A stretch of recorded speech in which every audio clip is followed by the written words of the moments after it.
আল্লাহ রাসূল দীর্ঘ 13 বছর, এই বাচ্চাই 13 বছর মক্কায় দাওয়াতের কাজ করছেন। জোরে কোন কত বছর? খুব খেয়াল করবেন। 13 বছরে মুসলমান হয়েছে মাত্র 320 জন। 13 বছরে 320 জন 30 জন মুসলমান হলো। অথচ নবী মদিনায় হিজরত করার পরে মাত্র 8 বছরে 10,000 সাহাবী নিয়ে মক্কা বিজয় করলেন। এখন আপনারা বলেন 13 বছরে কতজন? 320-30, আর 8 বছরে 10,000। যে মক্কা থেকে গভীর রাত্রে হিজরত করলেন সে মক্কায় আবার বিজয় হয়ে গেল। বলেন সুবহানাল্লাহ। এখন আপনারা বলেন মক্কার ইসলাম হলো দাওয়াত ইসলাম, আর মদিনার ইসলাম হলো ইসলামকে বিজয় করার ইসলাম। জোরে কোন ঠিক কি না? আজকে আমাদের বর্তমানে বাংলাদেশে যে ইসলাম চলতেছে, আপনারা সত্যি করে বলবেন অন্তর থেকে, এটা কি মদিনার ইসলাম না মক্কার ইসলাম? কারণ আমরা ওয়াজ শুনি, আমরা কোরআনের তাফসির শুনি। আজকে 15 জন তাফসির কারক তাফসির করলো, কে কেমন তাফসির করলো এইটা নিয়ে আগামীকাল আলোচনা হবে। জোরে কোন ঠিক কিনা? কিন্তু কে কি বলল এইটা অনেকে আমরা খেয়াল করব। আপনারা বলেন তো, আপনাদের চাইতে আবু জেহেল কোরআন শরীফ শোনার দিক দিয়ে কয় নম্বর? আপনারা তো ঘাসের উপর তাও বসেছেন, চারিদিকে লাইট টাইট দিয়ে একটা আলোকিত অবস্থায় আপনারা আছেন, ঠিক কিনা বলেন? আর আবু জেহেল যখন রাতের অন্ধকারে কোরআন শরীফ চোরের মতন শুনতো, কোনো আলো ছিল? কোনো বসার চান্স ছিল? দাঁড়িয়ে দাঁড়িয়ে ঘন্টার পর ঘন্টা আল্লাহর কোরআন তেলাওয়াত শুনে সকালবেলায় মিটিংয়ের মধ্যে গিয়ে বলতো, এত সুন্দর কোরআনের বাণী, রাতটা কোন দিক দিয়ে গেল আমি বুঝবারই পারিনি। সবাই সুবহানাল্লাহ বলেন। আপনারা বলেন আবু জেহেলকে কোরআনের বিরুদ্ধে কইছে? আজ আমাদের বাংলাদেশে আবু জেহেল মার্কা যারা, তারাও কোরআনের বিরুদ্ধে নয়, কোরআনের আন্দোলনের বিরুদ্ধে কথা বলে। মরে গেলে তাদের রুহের মাগফিরাতে কোরআন খতম দিয়ে দোয়া করা হয়। ধরে কর কথা ঠিক কি না? এত সুন্দর কোরআন, রাতটা কোন দিক দিয়ে গেল বোঝাই গেল না। আবু সুফিয়ান বলে, নেতা, যেই কোরআন শুনতে এত ভালো লাগে সেই কোরআন ধরলে অসুবিধা কি? শুনতেই যদি এত মজা, তাহলে ধরলে, এরকম ধরলে অসুবিধা কোন জায়গায়? আবু জেহেল বলতেছে, হক কথা জোরে বলা যাবে না, কারণ কোরআন ধরাটা হলো কি কথা? জোরে বলেন, সবাই বলেন। হ্যাঁ, কোরআন শোনা কিন্তু হক না, কিন্তু কোরআনকে গ্রহণ করাটাই হলো হক। আবু জেহেল বলতেছে, আবু সুফিয়ান, হক কথা জোরে বলা যাবে না, তুই আমার কাছে আয়। যে কাছে কাছে কানের কাছে বিড়বিড় করে বলতেছে, এই কোরআনকে যদি আমরা ধরি তাহলে তোর আর আমার ভুয়া নেতাগিরি চলবে না, আসল নেতা হয়ে যাবে আব্দুল্লাহর এতিম পোলা। এখন আপনারা বলেন, এই কোরআন যদি বাংলার জমিনে বিজয় হয়, আবু জেহেলের মতন যারা নেতা তাদের কোনো চলাচল থাকবে না। ধরে কোন কথা ঠিক কি না? তারা কি কোনোদিন চাবে? আজকে আমরা যারা হুজুর, তারা মক্কার ইসলাম নিয়ে দোয়া নিয়ে আসি। জোরে কোন কথা ঠিক কিনা? ওয়াজ নিয়ে আসি। আমি আজকে যদি আপনাদের বলি যে আপনারা যদি সারা জীবন ওয়াজ শোনেন, যতটুকু সওয়াব আপনারা পাবেন, আজকের ফজরের নামাজ না পড়লে তার চাইতে বেশি পাপ হবে। জোরে কোন কথা ঠিক কিনা? এই কথা যদি আমি বলি, আপনার কি বিশ্বাস হবে? কথা কয় না, বিশ্বাস হবে? বিশ্বাস হবে? তাহলে কি সারা জীবন আপনি যত ওয়াজ শুনলেন তার যা নেকি হলো, একদিন ফজরের নামাজ বাদ দিলেন তার চাইতে বেশি পাপ হয়ে গেল। আমি সারা জীবন আপনাদেরকে নামাজের ওয়াজ করছি, আমার ওয়াজের মধ্যে দেখবেন খালি নামাজ, খালি নামাজ। কেন আল্লাহ বলেছেন, ইন্নাস সালাতা তানহানিল ফাহশা ওয়াল মুনকার, একমাত্র নামাজই পারে মানুষকে যাবতীয় খারাপি থেকে বাঁচায় দিতে। ঠিক কিনা বলেন? এখন বলেন, আজকে আমরা ওয়াজ দিয়ে নামাজ কায়েম করতে পারি নাই, কিন্তু এই নামাজটা কায়েম করতে হবে আল্লাহর আইন দিয়া। ধরে কোন কথা ঠিক কিনা? আর আল্লাহর আইন কোথায় আগে যাবে? মৌলানাদের কাছে। কিন্তু যারা সংসদে আছে তারা হয়তো কোরআন আরবিতে তেলাওয়াত দিয়ে সংসদ শুরু করে, কিন্তু কোরআনের ব্যাখ্যা হয়তো তারা শোনে না। ধরে কোন ঠিক কিনা?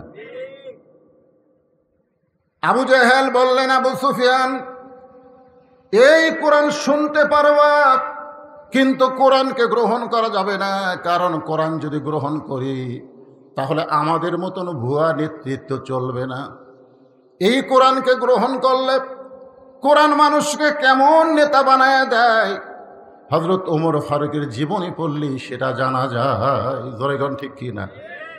কেমন নেতা? মসজিদে নববীতে জুমার দিনে খুতবা দিচ্ছেন, মাঝখান থেকে এক মুসল্লি দাঁড়িয়ে বলে, আমিরুল মুমিনিন, আপনার খুতবা শুনবো না, আপনার খুতবা শুনবো না। আপনারা বলেন, ওমর ফারুক কি তুই আমিয়া নেতা? বাংলাদেশের মতন ৯৬টা দেশের খলিফা। ধরে কারণ সুবহানাল্লাহ, আমাদের বাংলাদেশ ৯৬টা জোড়া দিলে যত বড় এলাকা হবে, সেই এলাকার একজন রাষ্ট্রপতি খলিফা, তার সামনে একজন সাধারণ মানুষ দাঁড়িয়ে বলতেছি, আমিরুল মুমিনিন, আপনার ওয়াজ শুনবো না, আপনার বক্তব্য শুনবো না। ওমর ফারুক বললেন, আমার অপরাধ কি? সঙ্গে সঙ্গে সাহাবী বললেন, আমিরুল মুমিনিন, আপনার অপরাধ হলো আমাদেরকে খাটো পাঞ্জাবি দিয়া আপনি লম্বা জুব্বা পরে খুতবা দিচ্ছেন। আমাদেরকে খাটো দিয়ে আপনি লম্বা জুব্বা কোথায় পাইলেন? এটা যতক্ষণ না বলবেন ততক্ষণ আপনার খুতবা আমরা শুনব না। সুবহানাল্লাহ বললেন না? তাহলে কি বোঝা গেল? যে নেতার লোকমা দেওয়ার মানুষ আছে না নাই? খালি নামাজের মধ্যে আপনারা হুজুরকে লোকমা দেন। যদি আসরের 4 রাকাত আমাদের 3 রাকাতে বসে সাথে সাথে আল্লাহু আকবার কয়ে লোকমা দেয়, দেয় কি দেয় না? বলে এখন আপনারা লোকমা দেন বলে মসজিদের ইমাম খুব সতর্ক হয়ে নামাজ পড়ায় যে ভুল হলেই লোকমা দিবে। আজকে সমাজের নেতাদের লোকমা নাই বলে আজকে তারা হাজার হাজার কোটি টাকা পাচার করে, আর সেইটা ঢাকার জন্য রাসেল ভাইভার দিয়ে একটা ইস্যু তৈরি করে। জোরে কোন কথা ঠিক কিনা? ভাইজান, ওমর ফারুক ছোট বাচ্চার মতন কাঁদতেছেন। আসলেই তাই, সকলের পাঞ্জাবি খাটো, তার জুব্বা লম্বা। ওমর ফারুক যখন ছোট বাচ্চার মতন কান্দে, এমন সময় আব্দুল্লাহ ইবনে ওমর 30 পারা কোরআনের হাফেজ এবং হাদিসের হাফেজ। জোরে কান সুবহানাল্লাহ। এই জন্য সুবহানাল্লাহ বলতে বললাম যে একজন নেতার ছেলে কেমন হওয়া লাগবে। আমাদের নেতার ছেলেরা কেমন? ওমর ফারুকের সন্তান আব্দুল্লাহ 30 পারা কোরআনের হাফেজ। জোরে কান সুবহানাল্লাহ। শুধু কোরআনের হাফেজ না, হাদিসের হাফেজ। তিনি বাবার পাশে দাঁড়িয়ে বললেন, রে নবীর সাহাবেরা, তোমরা খাটো পাঞ্জাবি হলেও তো নতুন কাপড় পরে নামাজ পড়তে এসেছো, কিন্তু আমার পরনের দিকে তাকায় দেখো, নতুন কোনো কাপড় নাই। ওসমান গনি বললেন, আব্দুল্লাহ, আজকে জুমার দিনে সবাই নতুন কাপড় পরে নামাজ পড়তে আইছে, আর তুমি পুরাতন কাপড় কেন পরলে? আব্দুল্লাহ চোখের পানি নিয়ে বলতেছে, যেই মানুষটার লম্বা জুব্বা তোমরা পরার কারণে লোকমা দিলা, আজকে সেই মানুষটার জন্যই আমার নতুন পোশাক পরা হয় নাই। দুনিয়ার সবাই যখন ঘুমায়, আমার বাবা তখন ঘুমায় না। জোরে গান সুবহানাল্লাহ। আমি একদিন দরজায় আমার মাকে দেখি দাঁড়িয়ে কাঁদতেছে। আমি আব্দুল্লাহ খুব ছোট, মাকে বললাম, মা, আপনি দাঁড়িয়ে দরজায় দাঁড়িয়ে কেন কাঁদতেছেন? তখন আমার মা বলল, তোমার বাবা মানুষের দুঃখ কষ্ট দেখার জন্যে রাতের অন্ধকারে অন্ধকারে ঘুরতেছে। সোনাল বলেন, আমাদের নেতারা রাতে ঘোরা তো দূরের কথা, দিনের বেলা ঘুরতে গেলে তারা সামনে পিছনে বহু নিরাপত্তা রক্ষী লাগে। ধরে কোন ঠিক কিনা?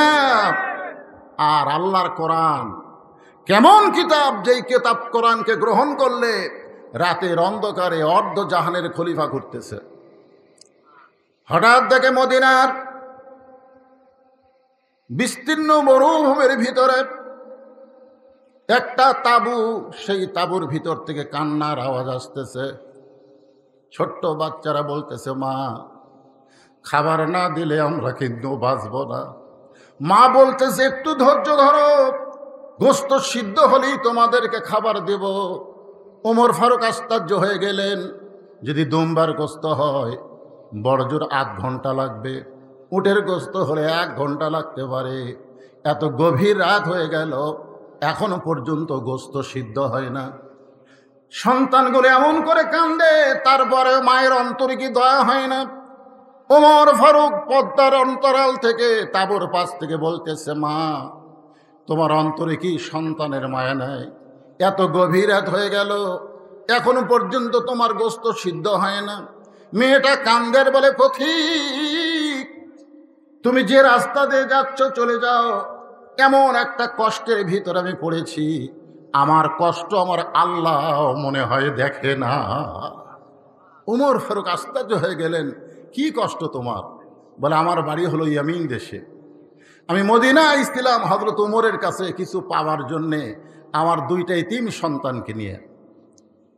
কিন্তু বিকালবেলায় হযরত উমরের দরবারে এত মানুষের ভিড়, আমি একজন মহিলা এতিম বাচ্চাদের নিয়ে উমরের কাছে যাইতে পারলাম না। আমি রাতে তাঁবু টাঙ্গাইয়া 2টা বাচ্চাকে নিয়ে ঘুমাতে চাই, সকালবেলা হযরত উমরের কাছে যাব। কিন্তু আমার 2টা বাচ্চার পেটে এত ক্ষুধা লাগছে, ক্ষুধার যন্ত্রণায় তারা কাঁদতেছে। আমি তাদের সান্ত্বনা দেওয়ার জন্য পাতিলের মধ্যে পানি আর পাথর দিয়া নিচে আগুন জ্বালায় বলতেছি, গোশত সিদ্ধ হলেই তোমাদের খাবার দিব, কিন্তু আমার পাতিলের গোশত তো কোনোদিনও সিদ্ধ হবে না। সঙ্গে সঙ্গে ওমর ফারুক বললেন, মা তুমি একটু ধৈর্য ধরো। এক দৌড়ে আসলেন, বাইতুল মালের দরজায় গিয়ে বললেন, আসলাম তাড়াতাড়ি 1 বস্তা খাদ্য আমার ঘাড়ে উঠাইয়া দাও, 1 বস্তা খাদ্য আমার মাথায় উঠাইয়া দাও। আসলাম বলে, আমির আল মুমিনিন বস্তা নিয়ে কোথায় যাওয়া লাগবে আমাকে বলেন, আমি মাথায় নিব। ওমর ফারুক বলে, আসলাম রে, একজনের পাপের বোঝা আর একজন মাথায় নেয় না, দে আমার মাথায় উঠাইয়া দে। খাবার বোঝাই যখন বস্তা যখন ওমর ফারুকের মাথায় উঠাইয়া দেয়, ওমর ফারুক বস্তা মাথায় নিয়ে খুব জোরে জোরে যখন দৌড় মারতেছে, পিছন দিক থেকে আসলাম চিল্লায় বলে, আমির আল মুমিনিন এত ওজনের বস্তা নিয়ে যদি আপনি পড়ে যান আপনার কষ্ট হবে। ওমর ফারুক বলে, আসলাম রে, নির্দিষ্ট সময়ের মধ্যে যদি যাবার না পারি তাহলে জাহান্নামের আগুনে ওমরকে পড়তে হবে। তাঁবুর কাছে গিয়ে বললেন, মা এই বস্তার মধ্যে খাবার আছে, রুটি আর হালুয়া তৈরি করো। মেয়েটা রুটি আর হালুয়া তৈরি করে ওমর ফারুকের হাতে যখন দেয়, 2টা বাচ্চাকে 2 উরুর উপরে বসায়া রুটি হালুয়া যখন খাওয়ায়, 2 বাচ্চা উমরের দিকে তাকায় আর বলে, কে গো তুমি? এই গভীর রাত্রে বাবার চাইতে বেশি দরদ নিয়া আমাদের ক্ষুধার পেটে মুখে অন্ন তুলে দাও। ওমর ফারুক বলে, আল্লাহ এই অধমকে তুমি জাহান্নামের আগুন থেকে বাঁচাও। তাঁবুর ভিতর থেকে মহিলা চিৎকার করে বলে, পথিক মানুষ ভালো হয় দুনিয়াতে শুনেছি, কিন্তু কোনোদিন ভালো মানুষকে আমি দেখি নাই। আজকে উমর খলিফা না হইয়া আল্লাহ যদি তোমাকে মদিনার খলিফা বানায় দিত, তাহলে মদিনা যেন আল্লাহর জান্নাত হয়ে যেত। আব্দুল্লাহ বলতেছে, দুনিয়ার সবাই যখন ঘুম পাড়ে, আমার বাবা তখন রাতের অন্ধকারে মানুষের দুঃখ কষ্ট দেখে। আল্লাহর কোরআন গ্রহণ করার কারণে আল্লাহ তাকে আল্লাহর বান্দা বানায় দিছে। জোরে কোন সুবহানাল্লাহ। কার বান্দা? গভীর রাত্রে আমার দরজায় সে আমার বাবা হযরত উমর বলতেছে, আব্দুল্লাহ আব্দুল্লাহ। আমি ঘুম থেকে চেতন পেয়ে দেখি আমার বাবা একটা পাঞ্জাবি নিয়ে আমার সামনে দাঁড়ায় আছে। আমি আব্দুল্লাহ খুশি হয়ে বললাম, নেতার বেটা হওয়ার মধ্যে লাভ আছে। নেতার বেটা হওয়ার মধ্যে কি আছে? লাভ আছে, কারণ একটা তো আমি পাইছি, আর একটা গভীর রাত্রে আমাকে দেওয়ার জন্য আমার বাবা চলে আইছে। নেতার বেটা হলে লাভ নাই? কি মনে করেন? বাইতুল মাল থেকে একটা পাঞ্জাবি তাকে দেওয়া হয়েছে, আর একটা দেওয়ার জন্য বাবা দরজায় দাঁড়ায় আছে। আব্দুল্লাহ বলতেছে, বাবা আমার ভাগ্য কত ভালো, একটা পাইছি, আর একটা দেওয়ার জন্য আপনি গভীর রাত্রে দাঁড়িয়ে আছেন। ওমর ফারুক আল্লাহর কোরআন থেকে তেলাওয়াত করলেন, ইন্নাল্লাহা ইয়ামুরুকুম আন তুআদ্দুল আমানাতি ইলা আহলিহা ওয়া ইযা হাকামতুম বাইনান নাস আন তাহকুমু বিল আদল। জোরে কোন সুবহানাল্লাহ। কি 6 বছর আম বাগানে চাষ করে জ্যৈষ্ঠী মাসে দেখতে গেছে আম পাকছে কিনা, যা দেখে ছোট্ট এক বাচ্চা গাছের ডালে বসে আম পাড়তিছে। বাগানের মালিক বলে, কে রে? আমি খাইনি, পরিবারের কেউ খাইনি, তুই আমার কাছে চড়ে আম পাড়তেছিস, তোর বাপকে গিয়ে বিচার দিব। ছেলে খালি মুচকি মুচকি হাসে। বাগানের মালিক বলে, হাসিস কেন? বলে, হাসার কারণ হলো আমার বাবা খোঁজা লাগবে না, আর এক গাছ চড়ছে। তাকায় দেখে ওর বাপ খালি আম পাড়ে আর বস্তা ভরায়। গাছের নিচে বসে কান্দের, বলে, আল্লাহ বিচার দিব কার কাছে? বেটা চোর, বাপও চোর, আজকে বাংলাদেশে বিচার দিবেন কার কাছে? যারা বিচারকের আসনে বসে আছে তারাই হলো সবচাইতে বড় চোর। ধরে কোন কথা ঠিক না? খারাপ মানুষগুলো জামিন পায় আর ভালো মানুষগুলোকে ধরে ধরে জেলখানার মধ্যে ঢুকায়। ধরে কোন ঠিক কি না? কারণ কি? কারণ হলো কোরআন খালি শুনি, বাস্তবে আল্লাহর কোরআন গ্রহণ করি না। আল্লাহর কোরআনকে যদি গ্রহণ করতাম তাহলে দুনিয়ার কোনো মানব বিচারক হইতো না, বিচারক হইতো একমাত্র আমার আল্লাহ। ধরে কোন কথা ঠিক কিনা? আর যারা বিচারকের আসনে বসতো তারা বিশ্বাস করতো আমি বিচারক না, আমি হলাম বিচারকের প্রতিনিধি। বিচার যদি করতে হয় কার আইনে করা লাগবে? ওমর ফারুক বলে, আব্দুল্লাহ, এই কথা তোমার মনে কেন আসলো যে তুমি নেতার ছেলে বলে 2টা পাঞ্জাবি পাবা? তো বলে, বাবা, গভীর রাত্রে সবাই যখন ঘুমাইছে আপনি তখন আমার দরজায় কাপড় নিয়ে দাঁড়ায় আছেন, আমার মন বলতেছে আপনি আমারে চুপি সারে দিবার আইছেন। ওমর ফারুক বলে, বেটা, আগামীকাল কি বার? বলে, জুমার দিন। আসলে শুক্রবার এটা একটা কঠিন ষড়যন্ত্র। আসলে আমাদেরকে বলতে হবে কি বার। যদি আপনি লেখেন, লেখার সময় আপনি শুক্রবার লেখেন, অসুবিধা নেই, কিন্তু যখন বলবেন তখন বলতে হবে জুমাবার। এটা একটা কঠিন ষড়যন্ত্র করে শুক্রবার করা হয়েছে। যাই হোক, ওটা বলতে গেলে আবার অন্য ইস্যু চলে আসবে, দরকার নেই অত। এমনি তো ইস্যু এসে আসো, আমাদের অবস্থা, ইমানের অবস্থায় খারাপ। আপনারা বলেন তো, মৃত্যু দেওয়ার মালিককে? সাপ আসে আপনার সঙ্গে ঘুমো বাড়বে, তাও কামড় দিবে না আল্লাহ যদি হুকুম না করে। বিশ্বাস করতে হবে তো। জিবরাইল আমিন বললেন, ওগো আল্লাহর নবী ইব্রাহিম, নিচে সেই হারে আগুন জ্বলতেছে, রশি টান দিবে, চড়ক ভাঙ্গে আপনি পড়ে যাবেন আগুনের ভিতরে। ইব্রাহিম আলাইহিস সালাম বললেন, জিবরাইল, তুমি যে নিচে আগুন দেখতেছো সেই আগুন আমি একবারও দেখিনি। জিবরাইল বলে, কেন দেখেননি? কি জন্য দেখবো? কারণ আমার ঈমান বলতেছে বাঁচানোর মালিক যিনি, মারারও মালিক তিনি। নমরুদের আগুন কিছুই করতে পারবে না যদি আমাকে আল্লাহ বাঁচায়। ধরে না, তাহলে আমি আগুনের দিকে তাকায় থাকবো না আল্লাহর দিকে? তা আপনারা কোন দিকে তাকায় আছেন? আল্লাহর দিকে। করোনা যখন প্রথম আসলো, করোনা, তখন আমার এলাকার চৌকিদার একটা মাইক নিয়ে বলতেছে, মসজিদের মধ্যে 5 জন, 5 ওয়াক্ত নামাজে কয়জন? 5 জন। সেটারই সভাপতি কেশিয়ার কোনোদিনও নামাজ পড়ে না, দৌড়ে আসি ইমাম সাহেবকে বলতেছে, ভাই এমন একটা রোগ আইছে, মুয়াজ্জিন, ইমাম আর সভাপতি, সেটারই আর আমি, এই ছাড়া আর কেউ যেন না ঢোকে। তারাবি হচ্ছে 12 জন, জুম্মাত হচ্ছে 10 জন। আহলে হাদিসের ভাইরা যদি এখানে থাকে তারা বুঝবেন, কাতার করার সময় কাতারের মাঝখানে ফাঁক রাখা যাবে? হানাফি মাযহাবেরা অনেক ফাঁক রাখে, কিন্তু ওরা কিন্তু একেবারে পায়ের আঙ্গুলের সাথে আঙ্গুলি লাগায় দিয়ে ফাঁক বন্ধ করে নামাজ পড়ে। আমি আহলে হাদিস ভাইকে বলবো, করোনার সময় তারা কি করছে? লাগাতেই করছে, ইমান ঠিক আছে, কিন্তু আমাকে 1.5 ফুট পর পর। আরে হাওড়া শুধু না, যেখান থেকে ইমানের সাপ্লাই হয়েছে সেই সৌদি আরব পর্যন্ত করোনার ভয়ে একেবারে চিহ্ন করে করে মুসল্লিকে দাঁড় করাই দিছে। তোর এখন ঠিক কিনা? কাবা শরীফ স্পর্শ করতে দেয়নি। কি একটা ভয়! আসলে মারার মালিককে, বাঁচানোর মালিককে? আল্লাহ কোরআনে বলতেছেন, আল্লাযী খালাকাল মাউতা ওয়াল হায়াতা লিয়াবলুয়াকুম আইয়ুকুম আহসানু আমালান ওয়া হুয়াল আজিজুল গফুর।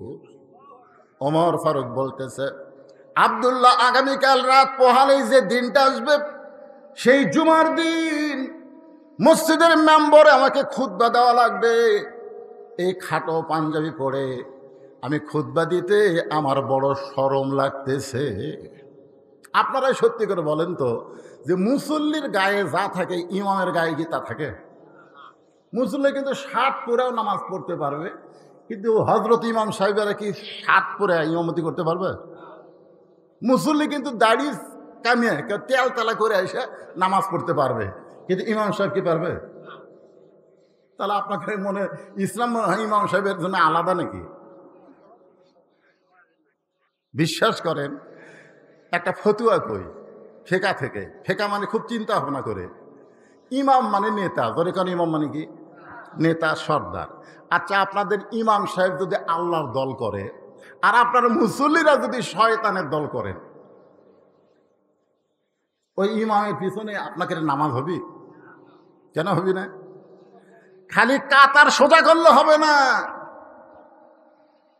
ইমাম সাহেব যিনি আপনার নেতৃত্ব দিচ্ছেন মসজিদে, উনি যেন সমাজের নেতৃত্ব দিতে পারেন, এইটা যেদিন থেকে মেনে নেবেন, সেই দিন থেকে আল্লাহর কোরআনকে গ্রহণ করা হবে। জোরে কোন কথা ঠিক কিনা? যেই কথাটা আপনাদের বলতে চাচ্ছি, ফাদখুলি ফি ইবাদি ওয়াদখুলি জান্নাতি। ওমর ফারুক বললেন, আব্দুল্লাহ, এই ছোট পাঞ্জাবি পরে খুতবা দিতে আমার বড় শরম লাগতেছে, তাই তোর পাঞ্জাবিটা আমাকে দান করে দে। আব্দুল্লাহ বলতেছে, গভীর রাত্রে আমার পাঞ্জাবি আমার বাবাকে দান করার কারণে বাবার পাঞ্জাবি আমার পাঞ্জাবি একত্র করে বাবা লম্বা জুব্বা বানায়া খুতবা দেয়। এখন বলো, আমার বাবার খুতবা শোনা যায় কি না যায়? সমস্ত সাহাবীরা বলতেছে, আল্লাহর কোরআনকে যখন গ্রহণ করা হয় তখন এমন নেতাই দেখা যায়। জোরে কোন সুবহানাল্লাহ।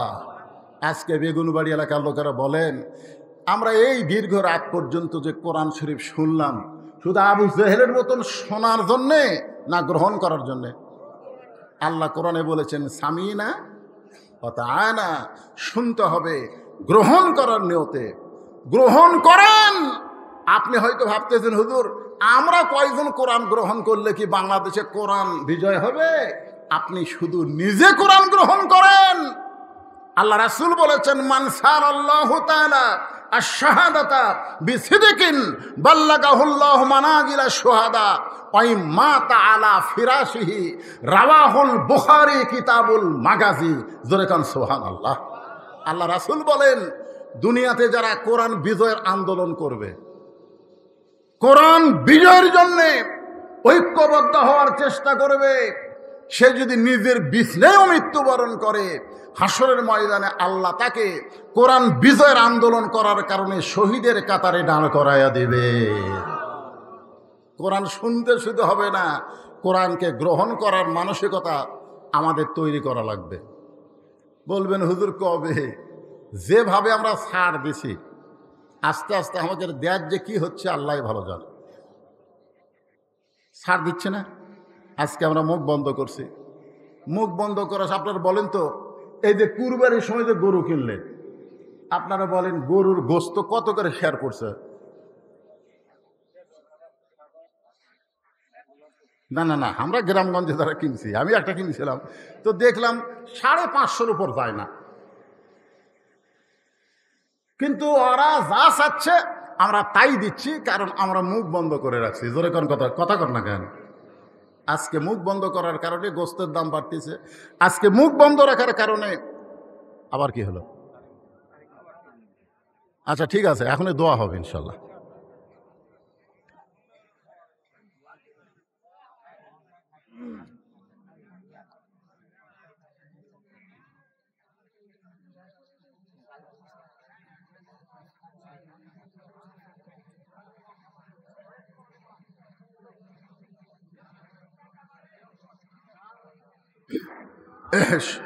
এখন মোনাজাত হবে, দোয়া হবে, কারণ রাত 12:30 বেজে গেছে। বেশি রাত করে ফজরের নামাজ কাজা করলে চলবে? আমরা সবাই ফজরের নামাজ আদায় করবো ইনশা, সবাই বলেন ইনশা। হ্যাঁ, কারণ এই আইয়ুব আলী আনসারী সাহেব মাহফিল করার কারণে, বেশি রাত করার কারণে, যদি ফজরের নামাজ যারা নিয়মতে পড়ে আজকের দিনে যদি ওয়াজ শোনার কারণে ঘুম থেকে চেতন না হয়। আমার এলাকার এক মুয়াজ্জিন সাহেব কোনোদিনও ওয়াজ শোনে না। তা আমি একদিন জিজ্ঞাসা করলাম, চা ওয়াজ শোনেন না কেন? ওয়াজ শুনবার গেলে আজানে যদি চেতন না পাই। তোমরা তো আমি আজান দিলে চেতন পাও, তারপরে মসজিদে আসো, কিন্তু আমাকে চেতন করে কে? চিন্তা করেন তো। এই জন্যে আমরা বেশি রাত করব না। যে কথাটা বলতেছে এই আয়াতের এই অল্প সার সঙ্গে বলে আমি শেষ করতেছি। ভাইজান, বিরক্ত করার জন্য আপনাদের কাছে আসি না। এই ছেলেরা পিছনে উঠা বসা করো কেন? আজকে মুখ বন্ধ রাখার কারণে রাসেল ভাইবার আসতেছে, কিন্তু স্টার জলসা, জি বাংলা অনেক আগে আসেনি। যেরকম আসছে কি আসে নাই? আপনি সত্যি করে বলেন তো, আপনার বউ কি আপনার কন্ট্রোলে আছে? সত্যি করে বলেন, যারা ডিশের লাইন আছে যাদের এলাকায়, আপনার এলাকায় আছে? তাহলে এই দুইটা চ্যানেল মহিলারা দেখে। আপনি যদি যায় আজকে বলেন যে ওয়া শুনলাম রে, মান তাশাব্বা বিকওমিন ফাহুয়া মিনহুম, যে যাকে অনুসরণ করবে তার সঙ্গে কিয়ামত হবে, হাসর হবে। তাহলে ভারতের চ্যানেল তো দেখা জায়েজ নাই রে, আর দেখা চলবে না। বউ বলতেছে ওই বক্তার ওয়াজ যদি আমল করো তোমার বাড়িতে আমি থাকবো না। আপনার বলেন, চেষ্টা করে দেখেন, আমাদের মেয়েদেরকে ভারত দখল করছে, আমাদের যুবকদেরকে নিঃসাদ্রব্য পাচার করে ভারতের ভিতর থেকে আমাদের বাংলাদেশে সে যুবকগুলোও কিন্তু নষ্ট হয়ে গেছে। জোরে কর কথা ঠিক কিনা? আর সবচাইতে এই যে মোবাইল, এই মোবাইল আমাদের যুবশক্তিকে একেবারে অপশক্তি, একেবারে খারাপের দিকে নিয়ে যাচ্ছে। বিশাল একটা ষড়যন্ত্র চলতেছে। যাই হোক, পরশুদিনে একটা খবর পাইলাম আমার ফেসবুকে, এটা আমি আবার ছাইড়া দিছি, যে 25 সালে এমন একটা আক্রমণ আল্লাহর পক্ষ থেকে আসতেছে দুনিয়ার উপরে। এই যত নেটওয়ার্ক আছে, মোবাইল আছে, সমস্ত কিছু বন্ধ হয়ে যাবে, এরকম একটা খবর দিয়ে দিছে। কারণ বেশি পাপ হয়ে গেলে আল্লাহর গজব আছে না নাই? যেরকম আছে না নাই? অবশ্যই গজব আছে। তো যাই হোক, এই সমস্ত পাপ থেকে বাঁচতে গেলে আমাদেরকে নামাজ আদায় করা লাগবে। আর নামাজের মূল নামাজ হচ্ছে ফজরের নামাজ। জোরে কোন কথা ঠিক কিনা? যে নামাজ জামাতে না পড়লে, বাড়ির মধ্যে পড়লে মুনাফিক, আর জামাতে পড়লে মুসলমান। তো আমরা সেই নামাজ যেন নষ্ট না হয়। তো মুয়াজ্জিন সাহেব ওয়াজ শোনে না এই আজানের কারণে। আমরা আজকে বেশি রাত করব না এই ফজরের কারণে। জোরে কোন ঠিক কিনা? ভাইজান, শেষ কথা, আমরা আল্লাহর কোরআনকে গ্রহণ করি এবং কোরআন অনুযায়ী জীবন গঠন করার চেষ্টা করি। চেষ্টা যদি আমরা করি, আল্লাহ পাক আমাদেরকে সাহায্য করবেন। ধরে কোন ঠিক কিনা? আর আমরা পরিশেষে এই গ্রামের যারা দুনিয়া থেকে কবরে চলে গেছে তাদের জন্য দোয়া করব। যারা দূর দারাজ থেকে আইছেন, তাদের আপনজন যাদের কবরে চলে গেছে, খাস করে আইয়ুব আলী আনসারী একটা ছোট্ট মানুষ, বিশাল একটা দায়িত্ব নিয়ে এই যে একটা মাহফিল করলো। আল্লাহ পাক আসমান থেকে বৃষ্টি দেয়নি, সুন্দরভাবে আমরা আলোচনা শুনলাম অনেক আলেমের মুখ থেকে। আল্লাহ যেন তার এই প্রচেষ্টাকে কবুল করে, তাকেও যেন বিশ্বময় কোরআনের পাখি হিসাবে আল্লাহ কবুল করে। জোরে কোন আমিন। আজকে যারা এখানে আলোচনা করেছেন সবার আলোচনা ভালো লাগেনি আপনাদের? প্রথম দিকে মনে হয় আপনার খুব একটা লোক ছিলেন না। যাই হোক, সবাই কিন্তু বক্তা। খালি নাম ফেসবুকে লিখবেন, ইউটিউবে লিখে সার্চ দেবেন, দেখবেন অসংখ্য ওয়াজ আপনারা দেখতে পাবেন। সবাই প্রধান বক্তা, কিন্তু আজকে এখানে এসে সবাই আলোচনা করেছেন একেবারে ঘড়ি ধরে সংক্ষিপ্ত টাইমে। তো সবাই আলোচনা করলেন, এর ভিতর থেকে আল্লাহ পাক আমাদেরকে হেদায়েতের খোরাক দান করুক। সকলে ইস্তেগফার করে আস্তাগফিরুল্লাহ আল্লাযী লা ইলাহা ইল্লা হুয়াল হাইয়ুল কাইয়্যুম ওয়া আতুবু ইলাইহি লা হাওলা ওয়ালা কুওয়াতা ইল্লা বিল্লাহিল আলিয়্যিল আযীম। সূরা ইখলাস 3 বার পড়লে 1 খতম কোরআন পড়ার ফজিলতের সওয়াব আল্লাহ দান করে। বলেন সুবহানাল্লাহ। আপনারা বলেন তো, কোরআনে যেগুলো সূরা আছে, কয় সূরা আছে? 114টা সূরা আছে। প্রত্যেক সূরার নাম কিন্তু সূরার মধ্যে আছে, আছে না? যারা আপনারা কোরআন পড়বেন দেখবেন ওই সূরা পড়তে পড়তে সূরার নাম আপনি কিন্তু পেয়ে যাবেন। কুল আউযু বিরব্বিন নাস সূরার নাম কি? কুল আউযু বিরব্বিল ফালাক সূরার নাম কি? তাব্বাত ইয়াদা আবি লাহাব সূরার নাম কি? ইজা জা নাসরুল্লাহ সূরার নাম কি? নসর। কুল ইয়া আইয়ুহাল কাফিরুন সূরার নাম কি? কিন্তু কুল হুয়াল্লাহু আহাদ সূরার নাম কি? দেখছেন, এই সমস্ত সূরা অনুযায়ী এই সূরার নাম হওয়া লাগতো সূরায়ে আহাদ। জোরে কোন ঠিক কিনা? কিন্তু সূরায়ে আহাদ না হয় ইখলাস হওয়ার কারণ বুঝেন, এর ভিতরেই আল্লাহ সব দিয়ে দিয়েছেন, যার কারণে 3 বার পড়লে 30 পারা কোরআন পড়ার সওয়াব আল্লাহ দিয়ে দেয়। এর ভিতরে আমার আল্লাহর পরিচয় আছে না নাই? জোরে কর আছে না নাই? তাহলে বিসমিল্লাহ সহকারে সবাই 3 বার সূরা ইখলাস পড়ি। কুল হু আল্লাহু আহাদ আল্লাহুস সামাদ লাম ইয়ালিদ ওয়া লাম ইউলাদ ওয়া লাম ইয়াকুল লাহু কুফুয়ান আহাদ। বিসমিল্লাহির রহমানির রহিম। কুল হু আল্লাহু আহাদ আল্লাহুস সামাদ লাম ইয়ালিদ ওয়া লাম ইউলাদ ওয়া লাম ইয়াকুল লাহু কুফুয়ান আহাদ। বিসমিল্লাহির রহমানির রহিম। কুল হু আল্লাহু আহাদ আল্লাহুস সামাদ লাম ইয়ালিদ ওয়া লাম ইউলাদ ওয়া লাম ইয়াকুল লাহু কুফুয়ান আহাদ। আল্লাহুম্মা সাল্লি আলা মুহাম্মাদ আল্লাহুম্মা বারিক আলা মুহাম্মাদ আল্লাহুম্মা সাল্লি আলা মুহাম্মাদ আল্লাহুম্মা বারিক আলা মুহাম্মাদ আল্লাহুম্মা আমিন। আল্লাহুম্মা আনতাস সালাম ওয়া মিনকাস সালাম তাবারাকতা ইয়া যাল জালালি ওয়াল ইকরাম। আয় আল্লাহ, কঠিন গরমের ভিতরে তোমার পাগল বান্দারা আজকে আরামের ফ্যানের বাতাস বিছনাকে বাদ দিয়া আল্লাহ খোলা ময়দানে ঘন্টার পর ঘন্টা তোমার কোরআনের আলোচনা শুনেছি। আল্লাহ মেহেরবানি করে আজকের এই মাহফিল আমাদের সকলের হেদায়েতের জন্যে, নাজাতের জন্যে, জান্নাতের জন্যে কবুল করে নাও। এই মাহফিলের শুরু থেকে শেষ পর্যন্ত যতটুকু আলোচনা হয়েছে আল্লাহ, এর মধ্যে যদি ভুল হয়, ত্রুটি হয়, আল্লাহ মাফ করে দাও। এর যে হাদিয়া মঞ্জুর করো সোনার মদিনায় নবী পাকের রওজা মুবারকে আল্লাহ কবুল করে নাও। তামাম আম্বিয়াই কেরাম, আসহাবে কেরাম, তাবিনে কেরাম, তাবা তাবিনে কেরাম, তামাম পৃথিবীর মাটির নিচে যত মুমিন মুমিনা শুয়ে আছে আল্লাহ সকলের আরওয়াহ পরে হাদিয়া কবুল করো।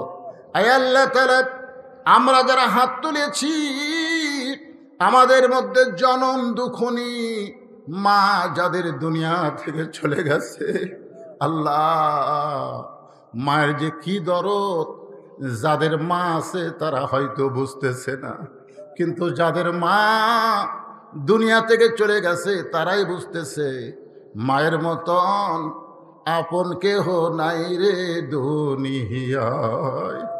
23 সালের 25 তারিখে আমার মা দুনিয়া থেকে বিদায় নিল। 18 সালের 3রা জুলাই আমার বাবা দুনিয়া থেকে বিদায় নিয়েছে। আল্লাহ, বাবা মরে যাওয়ার পর যখন কোনো কষ্ট হয় মায়ের কাছে ছুটে যেতাম, কিন্তু মাটা যখন চলে গেল এই দুনিয়াতে কষ্টের কথা, দুঃখের কথা কারো কাছে বললে মনে হয় শোনে, গুরুত্ব দেয় না। আর মায়ের কাছে বললে মা শুধু কান্দা শোনে না, অন্তর যা শোনে, চোখের পানি বের করে সন্তানকে সান্ত্বনা দিত। এই কলিজার টুকরা মা যাদের কবরে চলে গেছে আল্লাহ মেহেরবানি করে মায়ের কবরকে জান্নাতের টুকরা বানিয়ে দাও। আল্লাহ, যাদের বাবা দুনিয়া থেকে চলে গেছে তাদের বাবার কবরকে জান্নাতের টুকরা বানিয়ে দাও। যাদের বাপ মা দুনিয়াতে আছে আল্লাহ এই নিয়ামতের হায়াত আল্লাহ তুমি বাড়ায় দাও। আল্লাহ, খাস করে ছোট্ট মানুষ আয়ুব আলী আনসারীকে আল্লাহ কোরআনের ময়দানে কবুল করে নাও, তার এই প্রচেষ্টাকে কবুল করে নাও। একে যারা সর্বাত্মক সহযোগিতা করেছে, বুদ্ধি দিয়া, পরামর্শ দিয়া, অর্থ দিয়া, সর্বাত্মকভাবে যারা সহযোগিতা করেছে আল্লাহ আয়ুব আলী আনসারীর সঙ্গে সঙ্গে তাদের সকলকেই কবুল করে নাও। আল্লাহ, যারা না বুঝে বিরোধিতা করেছে, হয়তো বুঝে নাই, আল্লাহ তাদের অন্তরে বুঝ দাও। আগামীতে সিজন টাইমে সুন্দর করে মাহফিল করার তৌফিক দিয়ে দাও। আয় আল্লাহ, আমি গুনাহগার বলে দোয়া ফিরিয়ে দিও না। মঞ্চে আমার সঙ্গে অনেক তরুণ আলেম আছে, আল্লাহ বয়স্ক মানুষ আছে, হাদিস সাহেব রয়েছে, আমার সামনে বসে মুরব্বী আছে, আল্লাহ এমনকি যুবক কচি কাঁচা রয়েছে পর্দার অন্তরালে। আমার মা বোনেরা যার 2 কারাত পছন্দ হয় সেই 2 হাতের ওসিলায় আজকের মাহফিলকে আল্লাহ তুমি কবুল করে নাও। মা বোনদেরকে পর্দার এসে কবুল কর আল্লাহ। আল্লাহ, সমস্ত শয়তানি ওয়াসওয়াসা, নফসের ধোঁকা এবং কাফের বেঈমানদের চক্রান্ত থেকে আমাদের দেশকে তুমি হেফাজত করো আল্লাহ। মৃত্যুর মালিক যিনি, হায়াতের মালিক তিনি, একমাত্র সে আল্লাহর প্রতি বিশ্বাস রেখে আল্লাহর বান্দা হয়ে দুনিয়া থেকে বিদায় নিয়ে ফাদখুলি ফি ইবাদি ওয়াদখুলি জান্নাতি, আমাদেরকে জান্নাতের হকদার হিসাবে কবুল করে নাও আল্লাহ। আমাদের সবাইকে মাফ করো। শুধু কোরআন শুনবো না আল্লাহ, বাস্তবে আল্লাহর কোরআনকে গ্রহণ করে আমরা কোরআন অনুযায়ী চলার চেষ্টা করব। আল্লাহ আমাদের সবাইকে সে তৌফিক দান করে দাও। আসমানের বালা আসমানে নাও, জমিনের বালা জমিনে ডাবায় দাও। সমস্ত বালা মুসিবত থেকে অত্র এলাকাকে আল্লাহ তুমি হেফাজত করো আল্লাহ। আল্লাহ, আমাদের যেদিন মৃত্যু হবে তোমার কাছে দরখাস্ত করতেছে আল্লাহ, সব দিনই ভালো, কিন্তু জুমার দিনে ইমানের সাথে, ইজ্জতের সাথে এই দুনিয়া থেকে রমজান মাসে রোজা থাকা অবস্থায় ইফতারের পূর্ব মুহূর্তে আমরা যখন বিদায় নেব, আমাদের জবানে তখন তুমি জারি করে দিও লা ইলাহা ইল্লাল্লাহু মুহাম্মাদুর রাসূলুল্লাহ সাল্লাল্লাহু আলাইহি সাল্লাম বিরহমাতিকা ইয়া আরহামার রাহিমিন। আসসালামু আলাইকুম ওয়া রাহমাতুল্লাহি ওয়া বারাকাতুহু।